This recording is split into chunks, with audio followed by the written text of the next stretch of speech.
Trump की ओर से लगाए गए 26% टैरिफ के बाद 94,000 रुपए प्रति 10 ग्राम पहुंच चुके सोने की कीमतों में 3% और चांदी की कीमतों में 10% तक की तेज गिरावट आई। ऐसे में सवाल उठने लगे हैं कि ट्रेड वॉर से मंदी की आशंका के बीच सोने की कीमतें 1 लाख रुपए तक पहुंच जाएंगी या डिमांड में कमी से इससे गिरावट आएगी। ये खरीदारी का मौका है या अभी इंतजार करना सही होगा? टैरिफ का जेम ज्वेलरी इंडस्ट्री पर क्या असर होगा? India bulletin and jewellers association के नेशनल सेक्रेटरी सुरेंद्र मेहता ने बताया कि टैरिफ लगने की खबरों का असर सोने चांदी की कीमतों में पहले ही दिख चुका है। अब टैरिफ पर फोकस होगा। ये पूरी ग्लोबल इकोनॉमी में डाउन लाएगा। अमेरिका में महंगाई और ट्रेड वॉर बढ़ने से हम भी मंदी की तरफ बढ़ेंगे। घरेलू जेम्स व ज्वेलरी पर 27% टैरिफ ऐसा थप्पड़ है जो मुंबई समेत देश भर के लाखों लोगों के रोजगार छीन सकता है। कीमतों में तेजी के कारण पहले ही रिटेल बिक्री 25 से 30% कम है।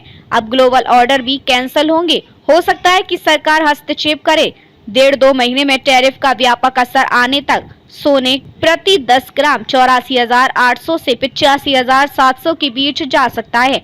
चांदी 87,000 रुपए प्रति किलो तक लुढ़क सकती है। दिवाली तक सोना वापस 97 से 98,000 रुपए पहुंचने के अनुमान है। चांदी 1,12,000 से 1,15,000 रुपए तक पहुंच सकती है। ऐसे में ये बायर्स व निवेशकों के लिए खरीदारी का अच्छा मौका है। सोने में तेजी के सभी कारक मौजूद हैं, मसलन जियो पॉलिटिकल टेंशन, टैरिफ के कारण ट्रेड वॉर, आर्थिक अनिश्चितता के कारण सुरक्षित कहे जाने वाले असेट, सोने की बड़ी डिमांड, गोल्ड सिल्वर रेशो में बढ़ोतरी, सेंट्रल बैंकों की रिकॉर्ड खरीदारी व ETF की बोइंग, ये तमाम फैक्टर्स हैं जो सोने की कीमतों में तेजी की ओर इशारा करते हैं। टैरिफ से सोने में इस साल 20% की तेजी आ चुकी है, इसलिए इवेंट घट जाने के बाद इसमें गिरावट आई। अब तक डॉलर इंडेक्स और ग्लोबल ट्रेड वॉर सेटल नहीं होता, तब तक सोने चांदी में वॉलेटिलिटी बनी रहेगी।